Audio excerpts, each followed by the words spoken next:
안녕하세요. 제 풀에 지쳐 이혼을 하게 된 사연 하나 들려드리고자 글을 쓰게 되었습니다. 저는 불과 3개월 전에 이혼을 하게 되었고 아직 아이는 없는 30대 여성입니다. 제가 남편과 잘 살아보려고 나름 여러 번 참아주다가 이 불행이 유턴 없는 일방통행이라는 걸 뒤늦게 알고서 급하게 브레이크를 밟았어요. 지옥의 구렁텅이에 빠질 뻔한 제 인생을 아슬아슬하게 건진 거죠. 누구나 그렇겠지만 저 정말로 결혼해서 잘 살고 싶었습니다. 재작년 통계청에서 이혼하는 부부를 수치로 계산했는데 4상 중에 240상이 이혼을 한다는 결과가 기사로 나왔더라고요. 결혼해서 잘 사는 것이 어려운 일이라는 걸 알지만 노력해서 제 결혼만큼은 실패하고 싶지 않았습니다. 그런데 결국 이 꼴이 나버렸네요. 잘 살고 있는 부부들을 보면 무척 경이롭고 노부부가 되어서도 서로 존중하며 손잡고 다니는 분들을 보면 이젠 존경심을 느낍니다. 사연을 쓰기 위해서 다른 사연자들의 글을 읽어봤는데 이혼 부부가 굉장히 많더라고요.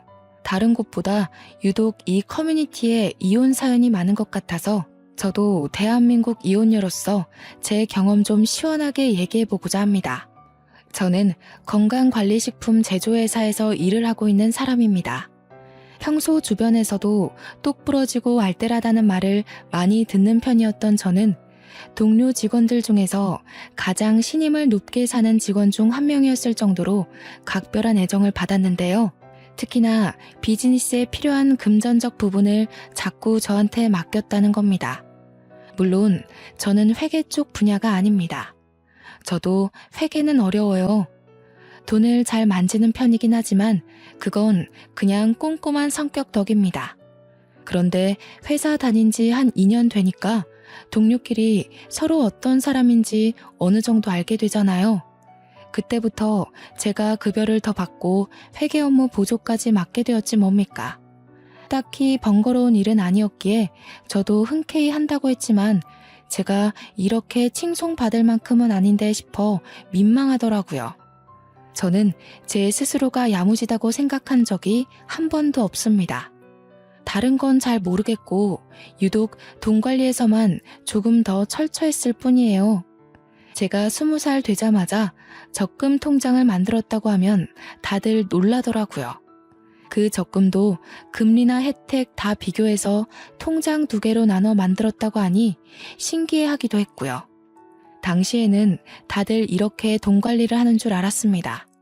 그래서 오히려 놀라는 사람들을 보고 제가 더 놀랐었네요. 저는 부모님 도움이 아닌 온전히 저의 자의로 적금을 알아보고 비교하며 만들었고 알바까지 하면서 목표 돈을 모았기에 이미 만기 적금은 벌써 2개 있습니다. 3개째 통장 또한 곧 만기를 앞두고 있어요. 저는 그리 어렵게 돈을 모았다고 생각하지 않아요. 제가 어디 돈을 낭비하고 사치 부리는 사람도 아니었고 아르바이트로 버는 족족 적금으로 때려 넣었다 보니까 어느새 억대 자산이 생겨 있었던 거예요. 당연히 주식 같은 모험은 절대 안 하고 안전하게 저축만 하는 타입이라 티끌 모아 태산을 만든 장본인이라고 말씀을 드릴 수 있겠네요. 제가 돈을 더 잘 모을 수 있었던 이유에는 연애를 안 했기 때문도 있을 겁니다. 연애를 하다 보면 어쩔 수 없이 혼자일 때보다 지출이 많을 수밖에 없지 않습니까? 당시 저는 돈 모으는 재미에 푹 빠져 있었기 때문에 남자를 사귀는 것 자체가 목표에 방해가 된다고 생각했던 사람이에요. 결혼 전까지는 계속 과하게 적금을 넣으며 생활했지만 30대가 되고 나서부턴 20대 때와는 좀 다르게 효율적으로 관리하면서 돈을 사용하기도 했습니다. 비교적 젊은 나이에 수억을 가지는 것이 보통 일 아니라는 건 직장인 되고 나서부터였는데요. 주위에서 다양한 조언과 사정을 듣다 보니까 제가 같은 또래의 남들보다는 부유하다는 걸 알았습니다. 이걸 마냥 가지고 있으려고 모은 건 아니라서 그때부터 집을 하나 사볼까 부모님께 차 선물을 하나 해드릴까 고민을 하기 시작했습니다. 어떤 결정을 내리더라도 돈이 부족한 것이 아니었기 때문에 걱정이라든지 아깝다든지 하는 생각은 없었어요. 남들은 한참이나 멀게 바라보는 그 목표를 저는 언제든지 바로 읽어낼 수 있는 여건이 있던지라 그 짜릿한 느낌이 또 다르게 흥미롭더라고요. 그때까지만 해도 남자에 대한 관심은 계속 없었습니다. 돈을 왕창 모으고 그걸로 나만의 자산을 만들어내는 과정을 통해 색다른 즐거움을 알아버렸기 때문이었죠. 그런데 제게 직장 동료가 괜찮은 지인이 있다고 해서 소개를 해준다고 하는 거 아니겠어요? 저는 혼자서도 충분히 재미있는 인생을 살고 있었기 때문에 굳이 연애를 통해 제 인생에 낯선 사람을 끼워넣고 싶지 않았습니다. 정중하게 거절을 했더니 동료 직원이 저더러 그런 말을 하더군요. 지금이야 젊으니까 부모님이 내 자식 하면서 끼고 돌지.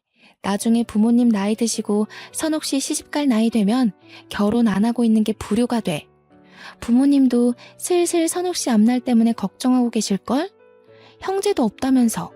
자식이 혼자 남겨지게 생겼는데 어느 부모님이 마음 편하겠어. 부모님의 생각을 들어본 건 아니지만 동료 직원의 말이 꽤 일리가 있더라고요. 그때부터 생각이 많아졌던 걸로 압니다. 부모님께서 내색은 안 했지만 동료 말대로 정말 제 앞날을 걱정하고 있다면 그거야말로 사춘기 소녀 때와 같은 맥락으로 속썩이는 것이 아닐까 싶었어요. 그래서 며칠을 고심한 끝에 저는 소개를 받아봤습니다. 어쩌면 첫 남자였지만 결혼으로 이어져도 나쁘지 않았던 게 만약 결혼을 한다면 오히려 제가 남자 쪽보다 더한 자금을 가지고 갈 수 있겠다 싶어서였죠. 꿀리고 시작하는 결혼은 싫었거든요. 당시 저는 결혼 배우자로 어떤 남성 타입이 좋은지 전혀 보는 눈이 없었습니다. 그저 착하고 마음이 넓은 남자가 좋겠다고 생각했던 것 같아요.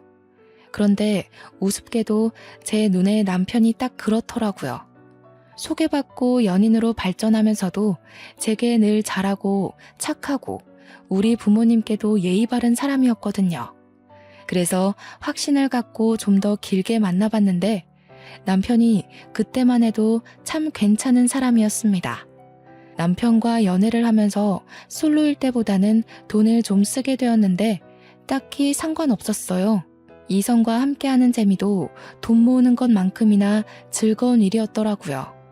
늦게나마 알아버려서 오히려 적당히 소비하는 게 좋았습니다. 그렇게 4년을 지내다 보니 저희는 자연스레 서로를 결혼 대상으로 바라보게 되었습니다. 남편도 다른 동료들처럼 제가 얼마나 돈 관리를 잘하고 있는지 아주 잘 알고 있었어요. 제가 경제 관리하는 걸 늘 옆에서 지켜보기도 했고 제가 또 남편에게 돈 관리하는 팁을 알려주기도 했거든요. 돈 얘기 나올 때마다 남편이 늘상 제게 했던 말이 있었는데요. 나는 세상에서 숫자로 머리 쓰는 게 제일 싫어. 우리 결혼하면 자기가 경제권을 다 가져. 나는 도무지 이런 거 신경 쓰면서 일 다닐 자신이 없다. 결혼을 약속하고 나서는 본격적으로 경제권을 제게 다 넘기려고 했습니다. 솔직히 내 주머니로 들어오는 돈을 남에게 맡기기가 쉽지 않잖아요. 아무리 남편과 제가 가족이 될 사이이고 부모로서 평생을 손잡고 걸어갈 약속을 했다고 하지만 요즘 부부끼리 절도 범죄까지 있단 말이죠. 그래서 그냥 장난삼아 하는 소리인 줄로만 알았습니다. 그런데 결혼을 하고 나서도 남편이 신혼집에서 한 번 더 경제권 얘기를 꺼내는 거 아니겠습니까? 심지어 이미 회사 급여까지 제 계좌로 돌렸다고 하더라고요. 난 용돈 받고 사는 삶이 편해. 한 달에 50만 원 정도면 충분할 것 같아. 원래도 자기랑 놀 때 말고는 돈을 잘 안 썼던 편이라서 나 혼자서 이만하면 적당해. 정말 괜찮겠어? 그냥 각자 관리하고 생활비만 공동 입금하는 게 낫지 않을까? 사람 일이란 게 언제 어디서 돈이 확 나갈지 모르잖아. 급한 일 생기면 50만 원으로 뭘 어떻게 해? 에이, 안 생겨. 반평생 큰돈 나갔던 적이 단 한순간도 없었어. 내 패턴 누구보다 내가 제일 잘 알고 그 다음 자기도 나를 잘 알잖아. 괜찮다니깐. 남편은 흔쾌히 자기 급여와 부수적인 금전을 모조리 공개했고 정말로 용돈 50만 원으로 살기 시작했습니다. 당연히 차 유지비라든지 보험이라든지 그런 것은 빼고 오로지 한 달 용돈만 50만 원이었어요. 저는 부부간에 오해가 없도록 제 급여와 남편 급여를 계산하여 가계부를 쓰기 시작했습니다. 제 적금 통장은 있으니까 남편의 적금 통장만 따로 만들어서 그것도 제가 관리했어요. 부부 공동명의 통장을 하나 더 만들까 하다가 뭐든 공동으로 만들게 되면 소유권에 문제가 생길 수 있다는 말을 들은 적이 있어서 일찌감치 포기를 했네요. 저희는 정말 수월하게 신혼생활을 이어갔고 신혼집은 남편이 모아놓은 돈에 맞춰서 서로 딱 반반의 비용을 보태어 매매를 했습니다. 저와 남편은 둘 다 초창기부터 욕심 없어서 과하게 저지르지 않았기에 크게 허리 휘는 시작을 하진 않았어요. 그래서 돈이나 대출에 쫓기듯 급급하게 살지 않았고 오히려 여유가 있었기 때문에 신혼을 더없이 풍요롭게 누릴 수 있었습니다. 이렇게 저희 둘은 문제없이 잘 지내고 있었거든요. 그런데 어느 순간부터 주변에서 자꾸 입김이 들어오는 거 아니겠습니까? 저를 향한 조언이 아닌 바로 남편에게 하는 충고들이었습니다. 한날 남편이 남편 회사에서 일하는 동료 사원들을 데리고 집에 온 적이 있었는데요. 결혼 전에도 몇 번 만나서 안면을 텄기 때문에 어색한 사이는 아니었습니다. 다 같이 술 한잔을 하던 상황이었는데 어느 정도 술이 되니까 사람들이 돈 얘기에 비밀이 없어지는 겁니다. 술 마시기 전에는 분명 요즘은 부부 사이에서 여자가 경제권을 많이 관리하고 남자는 용돈 받는 식으로 대부분 그렇게 살더라면서 저희 부부의 경제관념에 찬사를 보냈거든요. 그런데 술이 들어가니까 사람들이 돌변하기 시작하는 거 아니겠어요? 에이, 재수씨. 아무리 그래도 그렇지 남자가 기가 죽는단 말이에요. 50만 원이 뭐예요? 남자라면 적어도 100만 원은 주머니에 꽂혀 있어야 밖에서 어깨 펴고 가장 노릇하는 겁니다. 이 녀석도 재수씨한테 혼날까봐 말 못한 거지 절대 50만 원으로 만족할 녀석이 아니에요. 술 취해서 깔깔 웃는 동료 직원의 말에 저는 고민을 했습니다. 기분이 나빴던 게 아니에요.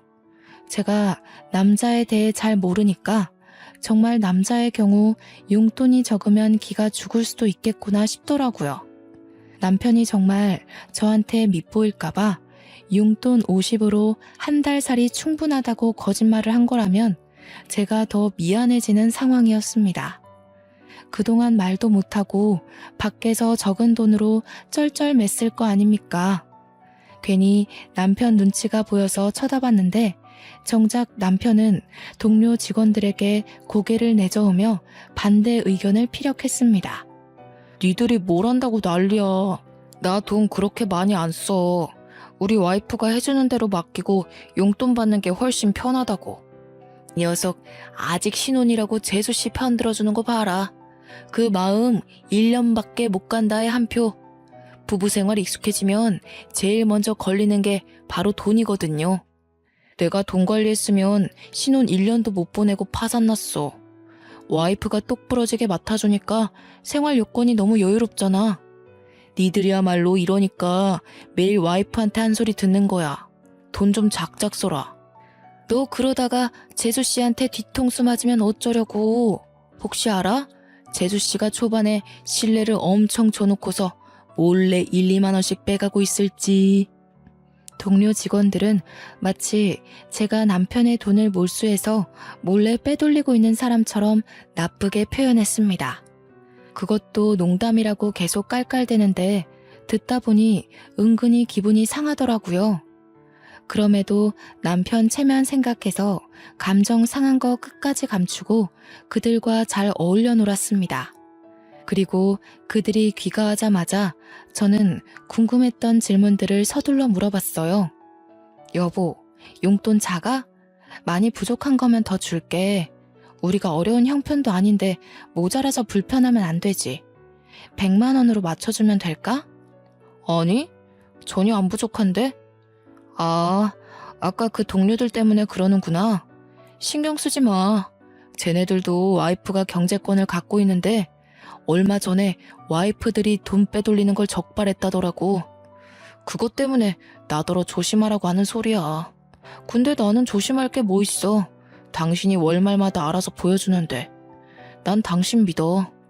남편은 경제권을 저한테 맡긴 것에 대해서 다행히 자존심을 상해하지 않았습니다.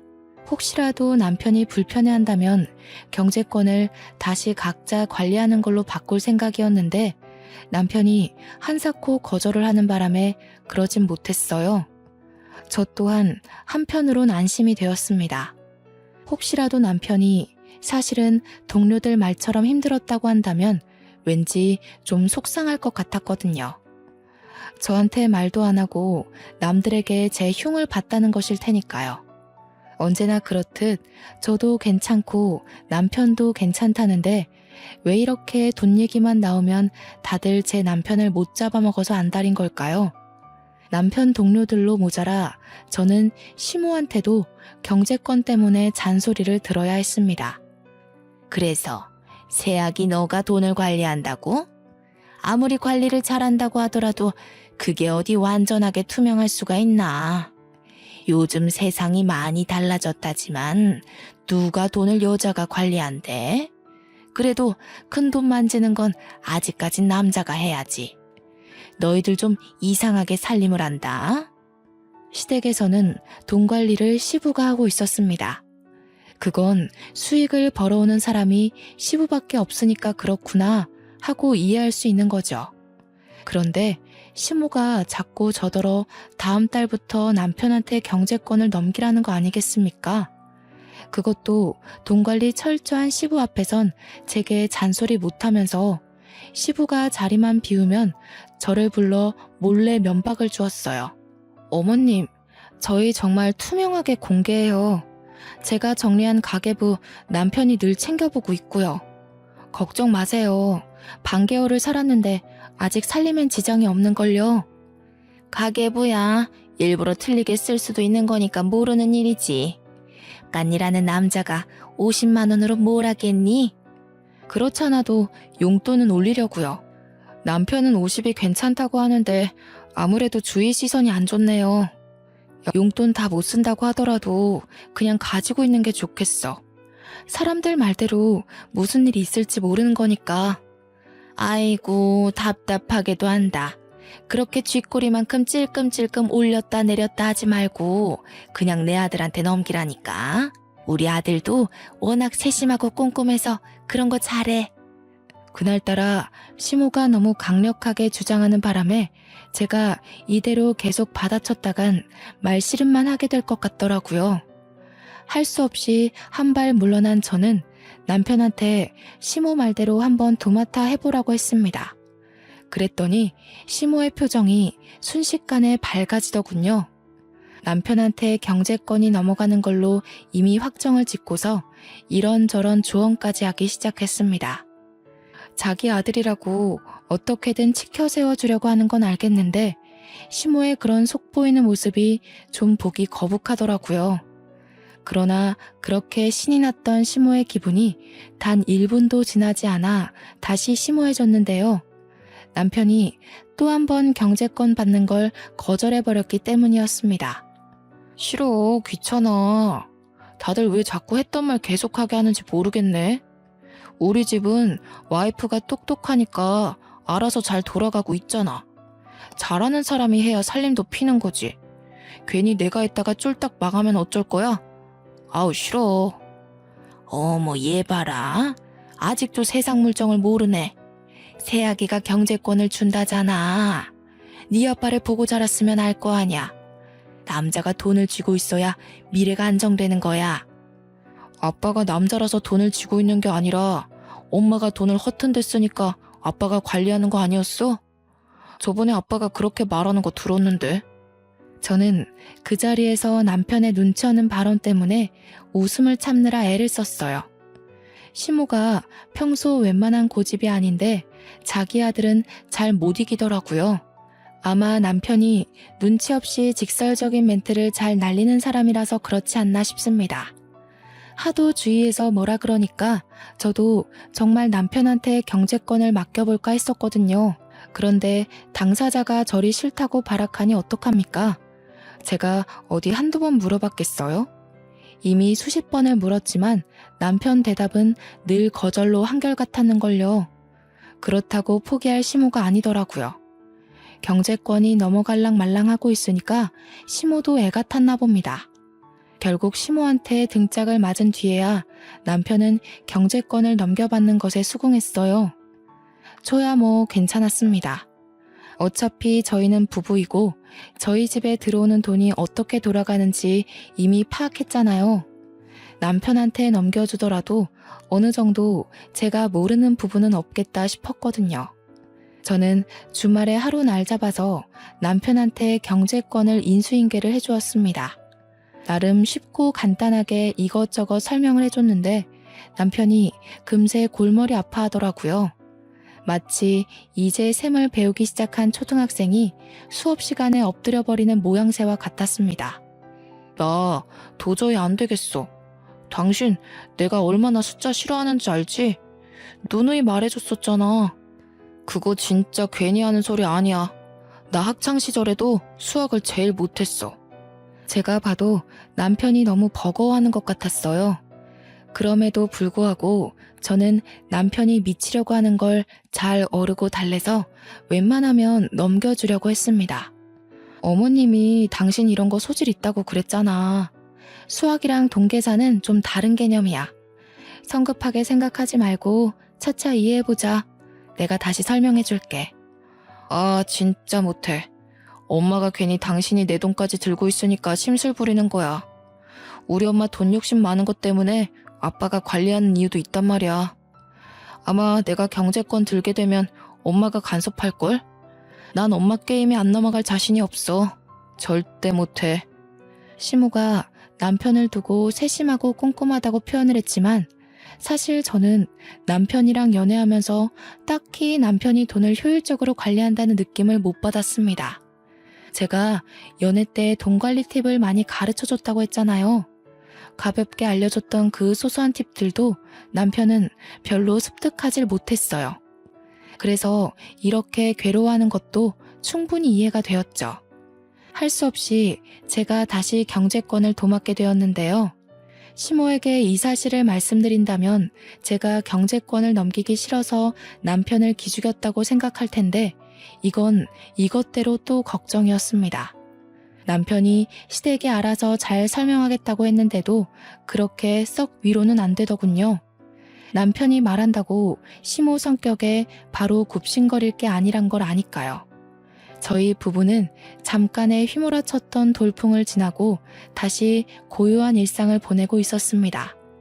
그러던 어느 날 용돈 100만 원으로 올려주겠다던 제 제안을 항상 거절해왔던 남편이 홀라당 돈을 다 써버린 적이 있었는데요. 바로 교통사고가 났기 때문이었습니다. 얼마나 급했는지 남편이 제 근무 시간에 전화를 해서는 돈 좀 붙여줄 수 있겠냐고 해서 급하게 보낸 뒤에 사정을 물었던 기억이 있어요.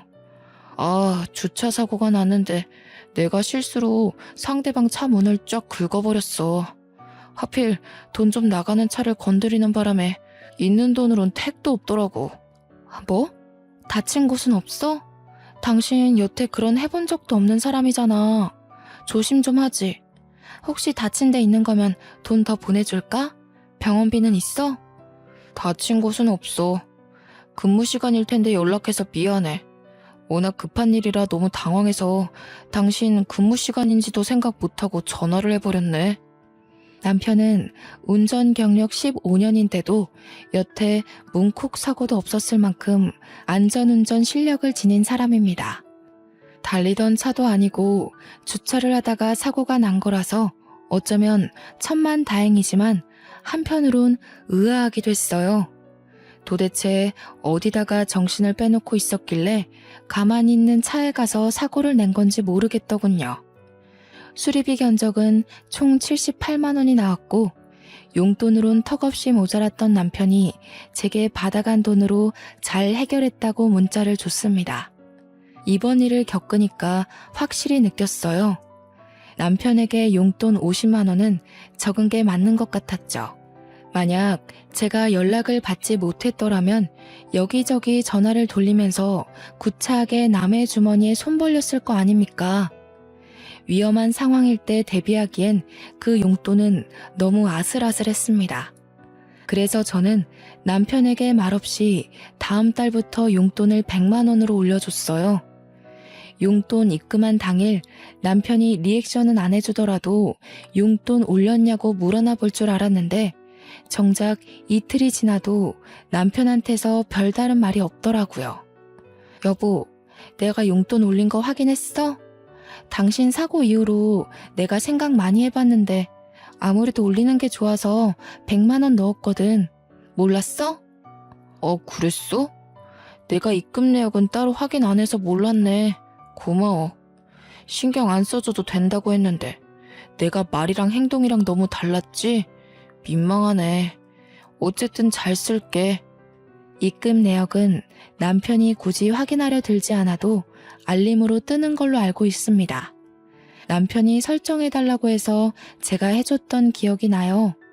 그런데 입금 사실을 전혀 몰랐다뇨.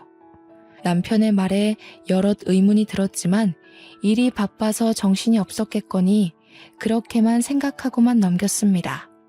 그리고 그때부터 남편은 옛날과 좀 다르게 소비 습관이 점차 변해갔어요.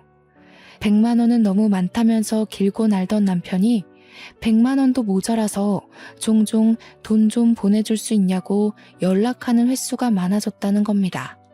매번 돈을 더 붙여달라는 이유도 참 많고 다양했어요.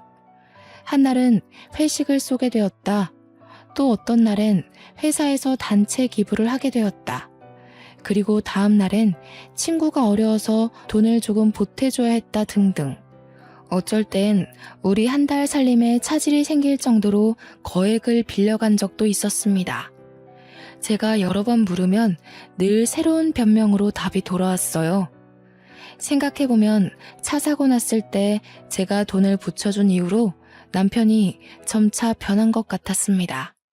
그 전까지만 해도 돈 쓰는 게 귀찮아서 외식도 굳이 안 하려던 사람이었는데 한 번 돈 입금되니까 혹시 돈 맛을 알아버렸나 싶더라고요. 얼마 후에 또 돈 좀 달라고 연락 왔길래 한날은 제가 없다고 얘기를 해봤거든요. 그랬더니 남편이 약간 언성을 올리는 거 아니겠습니까? 목소리에 짜증과 억눌린 화가 잔뜩 묻어 있었습니다. 내 돈까지 당신이 들고 있으면서 없긴 뭘 없어. 나 지금 급해. 얼른 120만 원만 보내봐. 얼마 전에 나 상여금 탄 거 있잖아. 그거랑 합쳐서 주면 되겠네. 여보, 당신 벌써 이번 달에 용돈만 2번을 받아갔어. 근데 뭘 또 달라는 거야?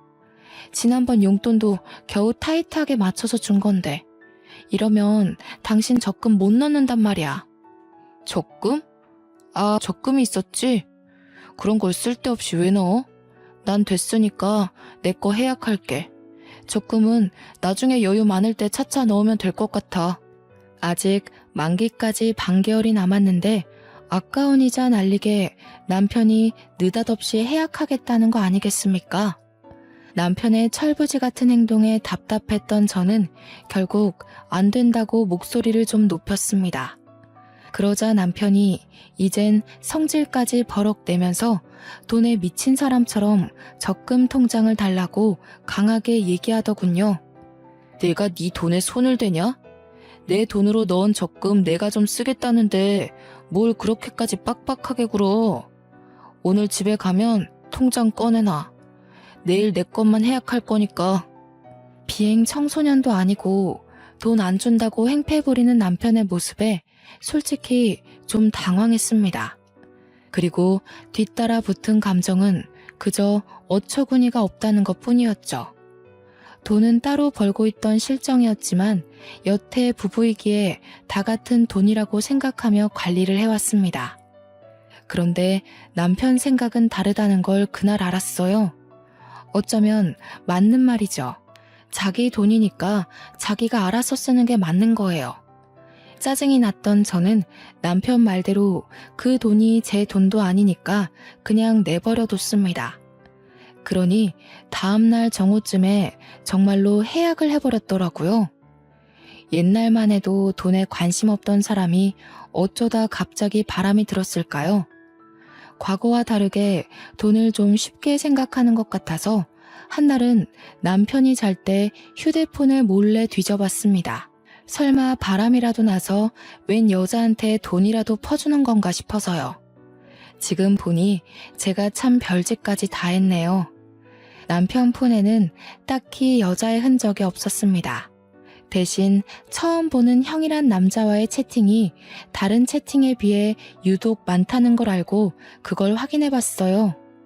그리고 그때 저는 남편이 왜 그렇게 용돈을 부족해 했는지 알게 되었습니다. 이유가 주식이었어요. 용돈만 받으면 주식에 통째로 투자를 해버렸던 겁니다. 제가 주식을 하진 않지만 주변에서 들은 게 많아 보는 눈은 있는데 채팅방에 형도 딱히 주식을 잘하는 게 아닌 것 같더라고요. 그런데도 불구하고 이 멍청한 남편이 그 형을 아주 맹신하면서 시키는 대로 돈을 퍼붓고 있었습니다. 이렇게 돈으로 쓸데없는 모험을 하는 사람들, 제가 제일 싫어하는 부류거든요. 이것만큼은 남편이 자기 돈 멋대로 쓴다고 해서 참아줄 수가 없겠더라고요. 다음날 아침 저는 출근하려는 남편을 세워 바로 따졌습니다. 당신 주식해? 그렇게 위험한 걸 왜 해? 제대로 알아보고 해도 손해볼 확률이 더 큰 게 주식이야.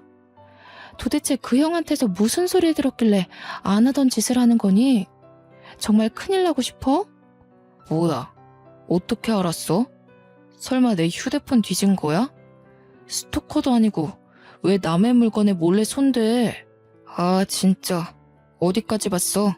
처음부터 내용 다 본 거야? 지금 그게 문제야? 그래서 그 주식에 넣은 돈 다 어떻게 됐는데? 말아먹었지?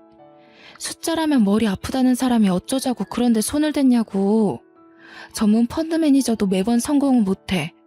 당신이 뭘 한다고 그걸 해? 나도 알아. 돈 잃고 싶어서 뛰어든 줄 알아? 당신이 몰라서 그렇지 주식은 장기전이야. 이 형님, 당신이 말하는 그런 전문가들이랑 같이 공부하고 있는 사람이라고. 딱 봐. 내가 잘 돼서 보란 듯이 2배로 갖다 줄 테니까.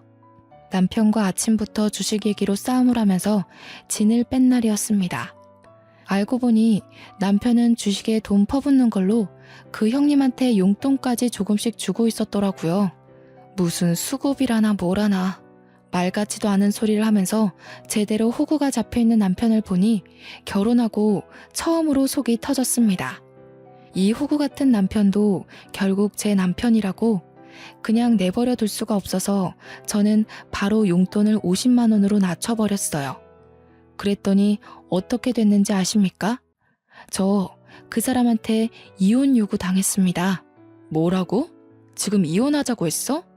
고작 그 주식 때문에 그것에 미쳐서 나더러 이혼을 하자고 해? 당신 정말 왜 이래? 왜 이렇게 안 하던 짓을 해서 사람 피를 말려? 경제권 가진 여자들이 그렇게 남편을 무시한다던데 당신도 변했나 보네. 내가 돈 갖다 바쳐주니까 당신이 날 마음대로 조종해도 된다고 봤어? 그래도 당신은 딴 여자랑 다를 줄 알았는데 결국 권력 잡으려고 했던 거 맞네. 뭐라고? 그런 식으로밖에 말 못해? 내가 정말 그랬을 거라고 생각하는 거야? 내가 고집해서 경제권 뺏어왔니? 당신이 하기 싫다고 나한테 맡긴 거잖아. 몰랐으니까. 알았으면 나도 너한테 돈 안 바쳤어. 주변에서 한 소리씩 할 때는 다 이유가 있는 건데 그동안 내가 콩깍지가 단단히 씌었던 거야. 당신이 이렇게 변할 줄은 몰랐어. 용돈을 줄였다고 저더러 변했다며 구두쇠 취급하는 남편 때문에 어이가 없었습니다. 다른 사람이 되어 있는 남편을 보면서 할 말을 잃어버렸죠. 주식이 뭐라고 그저 혈안이 되어 인정사정 없이 이혼까지 요구하니 변한 건 제가 아니라 남편인 듯 싶네요. 그래도 저는 이걸로 이혼까지 하는 건 아니라고 생각했습니다. 참 우둔한 생각이었죠. 부부관계를 지키기 위해 결국 제가 결정한 방법은 경제권을 돌려주는 거였습니다. 각자 돈 각자가 관리하는 걸로 하고 남편한테 네 돈 가져가라며 통장을 패대기 쳐버렸어요. 남편은 오히려 살판이 났더군요. 공동 생활비만 넣고 나머지 돈은 정말 자기 멋대로 펑펑 쓰는 것 같았습니다. 그때부터 저희 집안의 가세가 기울기 시작했어요. 뒤늦게 우편물을 받고 한 사실인데 남편이 신용카드까지 발급받아서 현금 대출을 했더라고요. 밀리기 시작한 연체금이 우편으로 주마다 날라왔습니다. 나중에는 카드사에서 직원까지 찾아와 제 남편을 찾았어요. 그런데도 남편은 돈 갚을 생각이 없어 보이더라고요. 물론 갚을 생각이 없는 게 아니라 갚을 돈이 없는 거겠지만요. 어쨌든 저는 갈수록 예민해지고 태만해지는 남편을 보면서 남편을 향한 마지막의 신의까지 밑바닥을 치고 말았습니다. 더 이상 제 인내가 버텨주지 못했다는 겁니다. 즉, 이혼을 결심하게 되었다는 거죠. 어차피 이혼할 거고 우편물 걷는 것도 지쳐서 그것마저 손을 안 대고 있었는데 한날 시모가 저희 집에 들리면서 우편물을 다 걷어왔더라고요. 얘, 이게 다 뭐니? 우리 아들 이름으로 우편이 많이 와 있더구나. 너는 오늘 일도 쉬었다면서 집 밖에 코빼기도 안 나와봤던 거야? 안 사람이라는 사람이 이런 기본적인 것도 관리를 안 해서는. 오셨어요? 그거 다 신용정보회사에서 돈 갚으라고 날라온 연락이에요. 2달 전부터 받고 있던 거라서 굳이 걷어올 필요 없었는데 어차피 돈 갚으라는 내용이라서요. 시모는 자기가 들고 있는 게 독촉장이라는 걸 알았어요. 그런 걸 처음 봤는지 심장이 벌렁벌렁거렸다며 보란듯이 제 앞에 우편물을 팩 내려놓았습니다. 식탁으로 위로 쫙 펼쳐진 우편물 양이 제법 방대하더라고요. 신용불량자라는 거니? 너는 돈 관리를 어떻게 하길래 이 모양이야? 설명 좀 해봐라. 돈 잘 만진다고 그렇게 떵떵거릴 때는 언제고? 이게 그런 결과야? 왜 그렇게 화가 났나 했더니 시모는 제가 돈 관리를 먹같이 해서 자기 아들이 이 모양이 된 줄 알지 뭡니까? 곧 죽어도 자기 아들은 얌전하고 고분한 사람인 줄 아나 봐요. 잘난 척 하더니 집안 꼴 잘 돌아간다. 이거 다 어쩔 거니? 나중에 압류 딱지 붙고 그런 거 아니야? 그럼 월급도 싹 다 몰수당하고 그러지 않아? 아직 그 정도는 아니고요. 아마 다음 달에도 못 갚으면 그렇게 되겠네요. 그래서 말인데 저 이혼할까 봐요. 남편이 저한테서 경제권 뺏어가더니 일을 이 지경으로 만들었지 뭐예요? 돈 안 줄 거면 이혼하자고 하길래 통장 다 던져줬어요. 뭐라고? 경제권은 네가 갖고 있잖아. 집이 이 꼴 나니까 갑자기 내 아들 탓하는 거니? 너 인생 그런 식으로 살면 안 된다. 네가 돈을 맡았으면 적어도 남편 이름에 누가 되는 일은 없어야지. 어머님이 믿기 싫으신 거 알겠는데요. 남편이 주식에 빠지고 나서부터 저한테서 자기 돈 다 뺏어갔거든요. 적금까지 남편이 다 해약해버렸어요. 참, 어머님 여행 경비 아마 남편이 못 대줄 거예요. 남편이 알아서 어머님한테 연락한다 그랬는데 모르셨나 봐요? 제가 남편 적금 통장을 처음 개설했을 때 그걸로 남편이 시모한테다가 엄청 생색을 내놨거든요. 친구들과 해외여행 가면 자기 적금 모은 걸로 시모 여행 경비 대줄 거라고 진짜 떵떵거렸었어요. 그것에 덩달아 신났던 시모가 개모임 추진해서 연말에 해외여행 일정을 다 잡은 걸로 압니다. 그런데 남편이 적금 해약하고 다 탕진해버렸다고, 주식에 미쳐버렸다고, 누구 하나 알려주는 사람이 없었다 보니 취소를 못한 거죠. 이제 와서 취소를 하면 계약금에서 60%만 환불된다고 했습니다. 시모는 그 사실을 들으니 남편 돈 쓰는 꼴이 얼마나 엉망인지 좀 와닿나 보더라고요. 여행 경비 얘기에 얼굴이 벌개진 시모가 당황하면서 말을 막 버벅거렸습니다. 그러더니 겨우 꺼낸 말이 뭔 줄 아십니까? 끝까지 자존심은 굽히고 싶지 않았나 봐요. 저더러 그 돈을 해줘야 되는 거 아냐고 우기기 시작하대요. 자기한테 미리 알려주지 않은 건 우리 부부 둘의 잘못이니 자기 아들이 처리 못한 걸 저보고 대신 해결하라고 했습니다. 오늘 남편 퇴근하면 남남이 될 건데 제가 왜 어머님 여행 경비를 대드려요. 친구분들한테 전화 돌려달라고 하면 그건 도와드릴 수 있어요. 친구분들 돈 날리게 생기셔서 어떡해요? 남편이 똑부러지게 돈 관리를 잘했어야 하는 건데. 남편이 돈 관리하면 집안이 이렇게 파탄 난다는 걸 시모한테 똑똑히 알려주고 싶었는데 마침 기회가 잘 되었다고 봅니다. 시모는 제 주장에 더 이상 반박을 하지 못했고 울그락불그락 열만 올리다가 남편한테 전화를 걸면서 집을 박차고 나갔습니다. 그날로 퇴근하고 온 남편 앞에서 저는 잠자코 이혼서에 도장을 찍었어요. 남편한테도 찍으라고 도장과 함께 건넸더니 갑자기 남편이 돌변하면서 제 앞에 무릎을 꿇는 겁니다. 뭐 하자는 거냐고 물었더니 남편이 뜬금없이 회유를 하기 시작하더군요. 미안해. 내가 판단이 어리석었어. 돈 욕심이 있었던 게 아니라 돈 많이 벌어서 노후 편하자고 그랬던 거야. 당신 말 진작에 들었어야 하는데. 여보, 나 이제 정말 손 뗐어. 다시는 주식 안 할 거야. 그러니까 한 번만 용서해주라. 사정을 듣자 하니 남편이 주식으로 가진 돈을 전부 탕진해버렸다고 하네요. 그제서야 주식 공부한다던 형의 말을 믿으면 안 되는 거였다고 깨우쳤다지 뭡니까. 그러면서 시모한테도 욕이랑 원망을 엄청 들어먹었고 심지어 시부는 남편을 한 대 패주려고 대기 중이라고 합니다. 신용불량자까지 된 남편은 말 그대로 인생이 간당간당한 상황이었어요. 저더러 자기 구제해줄 사람 저밖에 없다고 살려달라는데 제가 그걸 왜 살려줘야 하는지 모르겠더라고요. 남편이 구구절절 주눅들어서 하는 얘기에도 동정심이 전혀 안 생기더라니까요. 엄마가 너한테 용서받을 때까지 집에도 오지 말라고 했어.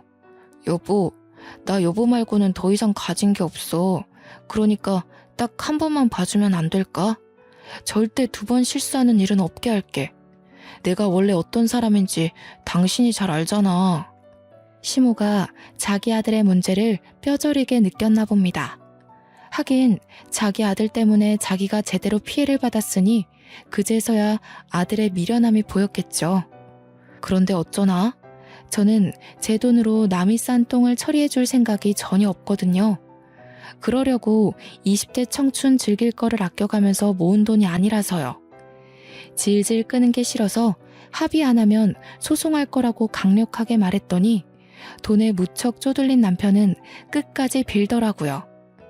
지친 제가 그만 자리에서 일어나면서 지친다. 그냥 소송할게. 안녕. 하고 인사하니까 그제서야 급하게 합의서에 도장을 찍는 거 아니겠습니까? 아마 재산 분할된 돈으로 당장 급한 불은 끌 수 있지 않을까 싶네요.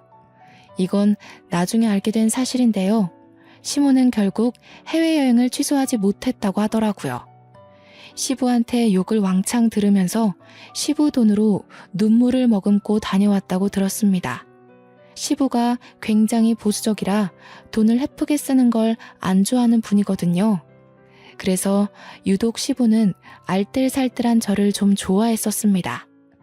남편이랑 시모는 한동안 시부한테 저 같은 며느리를 내쫓았다고 욕먹고 쥐죽은 듯 살게 될 겁니다.